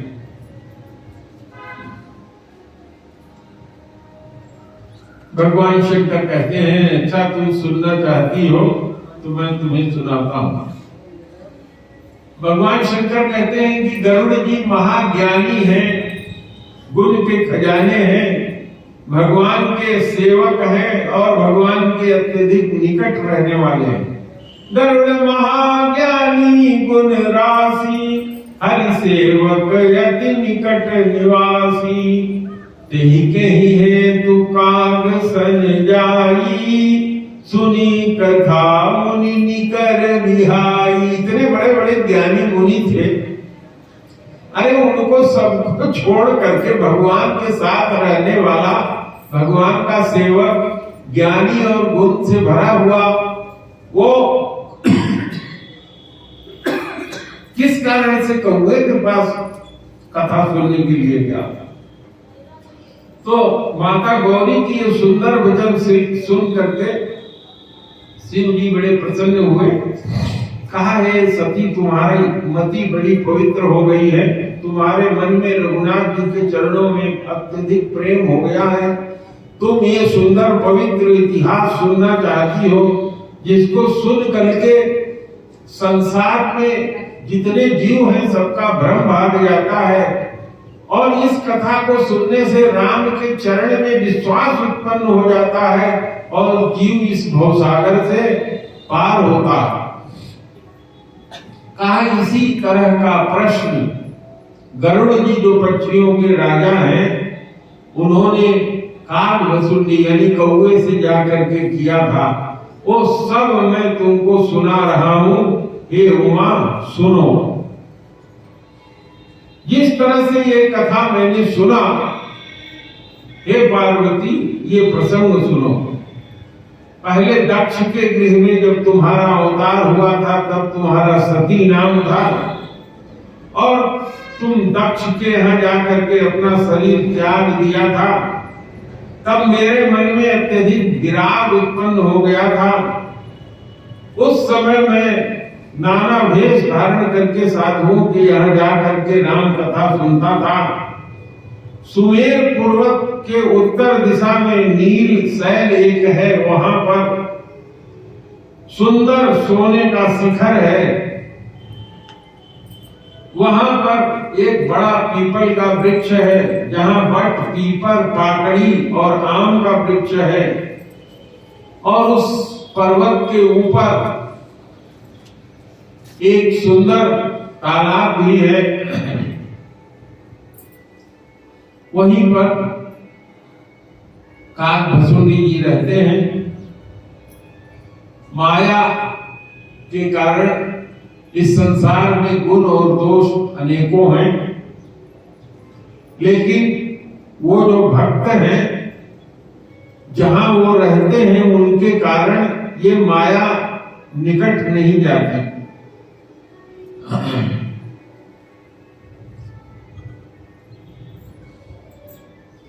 वो जो कागभसुंडी हैं वो पीपर के नीचे ध्यान करते हैं। जप और यज्ञ पकड़ी के पेड़ के नीचे कहते हैं और आम के पेड़ के नीचे मानस पूजा करते हैं। हरि भजन करने के अलावा उनको कोई काम नहीं है। बर के पेड़ के नीचे वो कथा सुनाते हैं और जिसको सुनने बहुत से पक्षी आते हैं। राम जी का चरित्र बहुत विभाग है इसके। मैंने भी मराल का रूप धारण करके अर्थात हंस का रूप धारण करके मैंने वो कथा सुनने गया था। हे गिरिजा मैं सब इतिहास तुमको सुनाता हूं।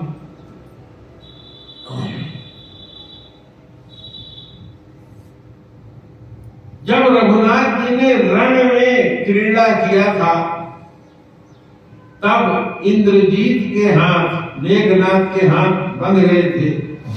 तब नारद मुनि ने गरुड़ जी को पठाया था और गरुड़ जी ने जा करके भगवान का बंधन काटा था, जिसके कारण गरुड़ जी के हृदय में बहुत ज्यादा अभिमान उग गया था। यह अभिमान आ गया था कि कहते हैं कि भगवान राम व्यापक ब्रह्म है, माया और मोह से परे हैं और वो बंधन में बंध गए। भव बंधन ते छूटहि जपि जा नर जपि जा कर नाम। कहते हैं जिनका नाम जप करके भव बंधन से मनुष्य छूट जाता है। अखरब निशाचर बांधेउ नाग पास सोई राम।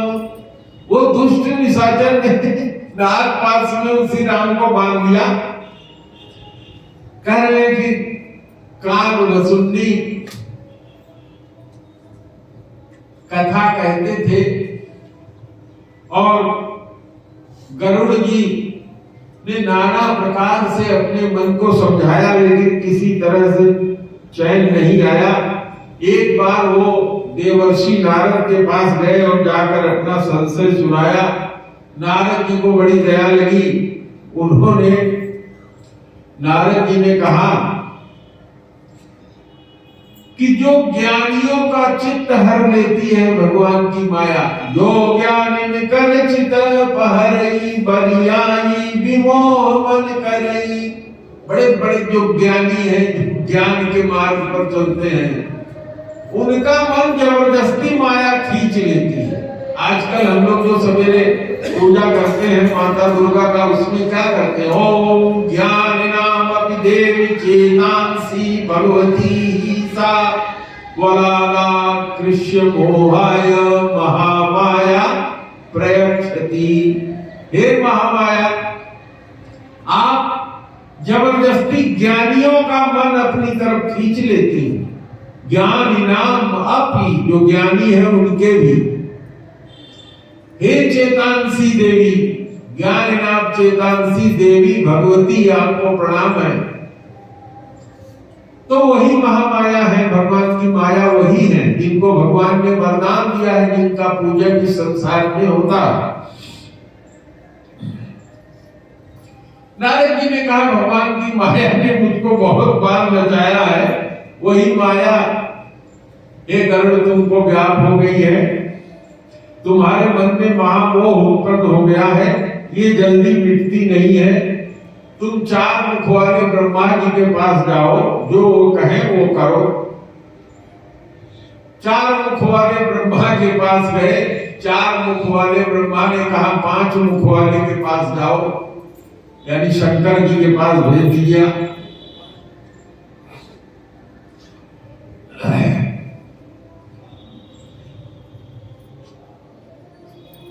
ब्रह्मा जी ने कहा, हरि माया कर अमित प्रभावा, विपुल बार जो मोह नचावा। तब ब्रह्मा जी ने कहा कि हे गरुड़, तुम महेश जी के पास, पंचानन के पास जाओ, उसके अलावा कहीं पूछना मत। उस समय अत्यधिक आतुर होकर के गरुड़ जी मेरे पास आए और मेरे पास आकर के मेरे चरणों में प्रणाम किया, अपनी बात सुनाई। उनकी बात सुन करके मैंने प्रेम सहित कहा, क्या कहा? मिले हो गरुड़ मार्ग मह मोही। हे गरुड़, तुम मुझे मार्ग में मिले हो।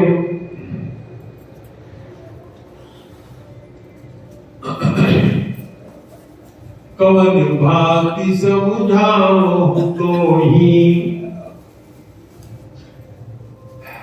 कहा कि यह जो संशय है ये तभी जाएगा जब बहुत दिनों तक सत्संग करोगे तब। तो हे गरुड़, तुम ऐसा करो, तुम काग भसुंडी के यहां जाओ और वहां जाकर के वहीं रुक करके बहुत दिन तक कथा सुनो। भगवान शंकर ने कहा, बिनु सत्संग हरि कथा, अति बिन मोहन भाग। अमोह गए बिनु राम पद, होई न दृढ़ अनुराग। तो ये राम की जो कथा है, इसको अगर आदमी बार बार सुने गुने, इस पर चले, तो ये मोह जिसमें हम लोग फंसे हुए हैं अज्ञान सागर से पार हो जा सकते हैं।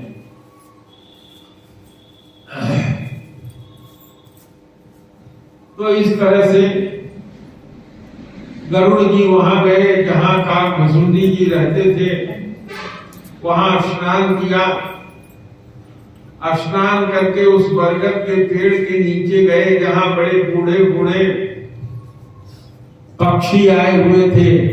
काग भसुंडी जी कथा शुरू करना ही चाहते थे, उसी समय गरुड़ जी पहुंच गए। उन्होंने देखा कि हमारे राजा आ गए हैं, उठ करके उनका अत्यधिक आदर किया, उनको बैठाया, उनका स्वागत किया, जलपान कराया। अति आदर कगपति कर कीन्हा, अस्वागत पूछ सुआसन दीना। कर पूजा समेत अनुरागा, मधुर वचन तब बोले उकागा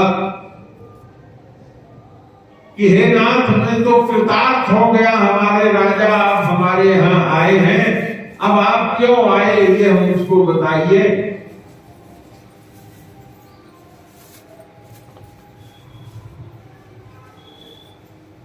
तब गरुड़ जी ने कहा, हे काकभसुंडी जी, आपकी स्तुति तो भगवान शंकर भी करते हैं। सुनो मैं किस कारण आया हूं। जिस कारण मैं यहाँ आया था वो तुम्हारे आश्रम के नजदीक आते ही अपने आप पूरा हो गया। अब मैं राम की कथा सुनना चाहता हूं। सारी कथा मुझको विस्तृत ब्यौरेवार सुनाओ। काकभसुंडी जी भगवान की पूरी कथा सुनाते हैं। पहले बाल चरित्र सुनाया, फिर कैसे ऋषि जी आए भगवान को ले जाने के लिए, फिर रघुनाथ जी का विवाह सुनाया, फिर भगवान के अभिषेक की बात कराई, फिर कैसे उन्होंने राज्य छोड़ना पड़ा, फिर पूर्ववासियों का कैसे विरह हुआ, राम लक्ष्मण का संवाद हुआ, कैसे भगवान वन को गए, कैसे गंगा जी उतर के गए, वाल्मीकि जी का कैसे मिलन हुआ, चित्रकूट में जिस तरह से राम भगवान रहे, किस तरह से भरत जी वहां गए, किस प्रकार से रघुनाथ जी ने भरत जी को समझाकर पादुका देकर के विदा किया, भरत जी ने कैसे 14 साल निवास किया, किस तरह से विराट का वध भगवान ने किया था, किस तरह से सर्वभंग ऋषि ने अपना शरीर छोड़ा था, किस तरह से सुतीक्षण की प्रीत हुई थी, किस तरह से भगवान का सत्संग अगस्त्य जी से हुआ था,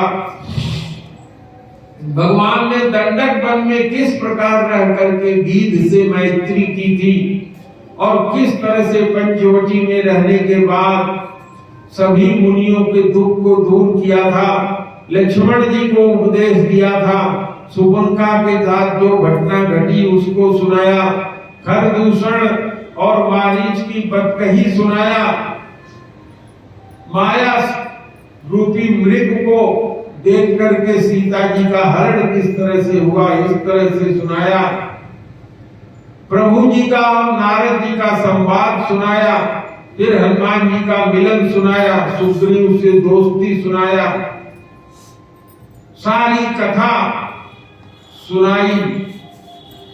इस तरह से वहां बहुत दिनों तक रुक करके कथा सुनी। अंत में काकभसुंडी जी ने कहा, गयौ मोर संदेह सुनेउ सकल रघुपति चरित, भयउ राम पद ने सौ प्रसाद वायस तिलक। तो इस तरीके से भगवान की कथा अनंत है, लेकिन कोई भी हो बिना भगवान की कथा सुने, भगवान में मन लगाए, भवसागर से पार नहीं जा सकता। अब आज हम इस कथा को यहीं विराम देंगे। भगवान की कथा तो इतनी है कि और मैं कहना चाहता हूँ, अब जो इस कथा में जो कुछ भी बचा है वो शारदीय नवरात्र में मैं पूरा करूंगा। आप लोग आरती लेके खड़े हो जाइए। शारदीय नवरात्र में बहुत से प्रसंग जो इस बार पूरे नहीं हुए हैं वो हम लोग करेंगे। कल भंडारा है, आप सब लोग बढ़ चढ़ करके आइए। मास्टर साहब रिकॉर्डिंग बंद कर दीजिए। आरती सतगुरुदेव।